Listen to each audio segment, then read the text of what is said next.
నమో బుద్ధాయ, జై భీమ్, జై మూల్ నివాసి, జై భారత్. నా పేరు బేతాళ సుదర్శనం. ముందుగా నేను తథాగత భగవాన్ బుద్ధునికి, పరమపూజ్య బోధిసత్వ డాక్టర్ బాబాసాహెబ్ అంబేద్కర్కు ప్రణామాలు తెలియజేస్తున్నాను. ఈరోజు నేను మాట్లాడాలనుకున్న అంశము మతం, రాజకీయాలు, ఓట్ల చీలుక. బెంగాల్ నుంచి దేశవ్యాప్తంగా లేవనెత్తిన ప్రశ్నలు. భారతీయ ప్రజాస్వామ్యంలో ఎన్నికలు కేవలం అధికార మార్పిడి ప్రక్రియ మాత్రమే కాకుండా సమాజంలోని వర్గాలు, భావోద్వేగాలు, విశ్వాసాలు ఎలా రాజకీయాల్లో ప్రతిబింబిస్తాయో చూపించే కీలక దశలు కూడా. ఇటీవల కాలంలో పశ్చిమ బెంగాల్ రాజకీయ పరిణామాలు ఈ విషయాన్ని మరింత స్పష్టంగా ముందుకు తెచ్చాయి. ముఖ్యంగా ఒక స్ట్రింగ్ వీడియో చుట్టూ నెలకొన్న వివాదం, మైనార్టీ ఓట్ల చీలికపై జరుగుతున్న చర్చలు మనం చూడవచ్చు. వివిధ పార్టీల మధ్య ఆరోపణలు, ఇవన్నీ కలిపి ఒక పెద్ద రాజకీయ చర్చకు దారితీశాయి. బెంగాల్ ఎన్నికల నేపథ్యంలో వెలుగులోకి వచ్చిన ఒక వీడియో రాజకీయ వర్గాల్లో తీవ్ర చర్చకు దారితీసింది. ఆ వీడియోలో ఒక ప్రాంతీయ నాయకుడు ప్రత్యర్థి పార్టీల ఓట్లను ఎలా ప్రభావితం చేయాలనే అంశంపై చర్చిస్తున్నట్లు ఆరోపణలు వచ్చినాయి. ఈ వీడియో నిజమా కాదా అన్నది ఇంకా నిర్ధారణ కానప్పటికీ అది తీసుకొచ్చిన రాజకీయ ప్రకంపనలు మాత్రం గణనీయమైనవి. ఒకవైపు ఆ వీడియోను ఆధారంగా తీసుకొని కొన్ని పార్టీలు ప్రత్యర్థులపై తీవ్ర విమర్శలు చేస్తుండగా, మరోవైపు అది రాజకీయ నాటకమని మరికొన్ని వర్గాలు ఖండిస్తున్నాయి. ఈ పరిణామం మధ్యలో మళ్ళీ ఒక పాత చర్చ ముందుకు వచ్చింది. ఓట్ల చీలిక అనే అంశం.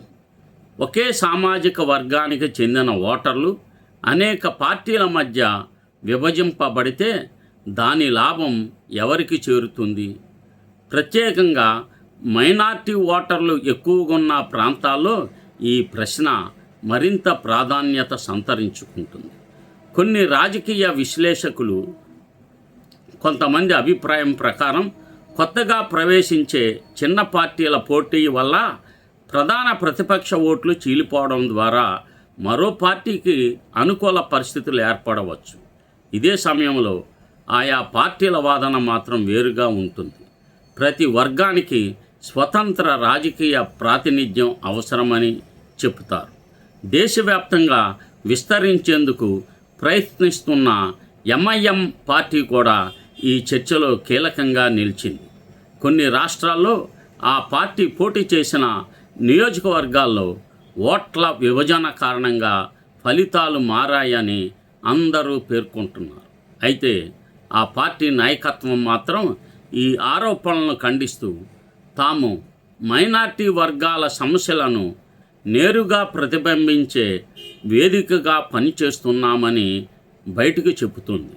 ఇటీవల బెంగాల్లో ఒక స్థానిక పార్టీతో కుదిరిన పొత్తును వివాదాస్పద వీడియో బయటకు వచ్చిన వెంటనే రద్దు చేయడం కూడా రాజకీయంగా విశ్లేషణకు గురైంది.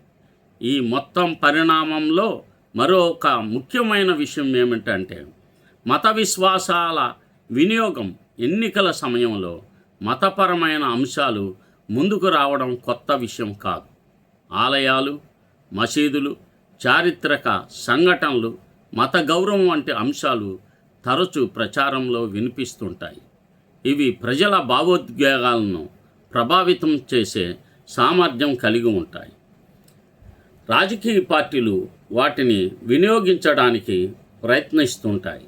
అయితే దీని ఫలితంగా అభివృద్ధి, ఉపాధి, విద్య, ఆరోగ్యం వంటి ప్రధాన అంశాలు పక్కకు పడిపోవడం గురించి ఆందోళనలు వ్యక్తమవుతున్నాయి. ఈ పరిణామాలన్నిటి మధ్య ఓటర్ స్థానం అత్యంత కీలకంగా మారింది. రాజకీయ పార్టీలు ఎలాంటి వ్యూహాలు అమలు చేసినా చివరకు నిర్ణయం తీసుకునేది ఓటరే. అందువల్ల సమాచారం పట్ల అప్రమత్తత, ఆరోపణల నిజాలను పరిశీలించే సామర్థ్యం, భావోద్వేగాల కంటే వాస్తవాలపై ఆధారపడే నిర్ణయం. ఇవి ప్రజాస్వామ్యాన్ని బలపరచడానికి అవసరమైన అంశాలు. మొత్తంగా చూస్తే బెంగాల్ పరిణామాలు కేవలం ఒక రాష్ట్రానికే పరిమితం కాకుండా దేశవ్యాప్తంగా రాజకీయాల దిశలపై ప్రశ్నలు లేవనెత్తుతున్నాయి.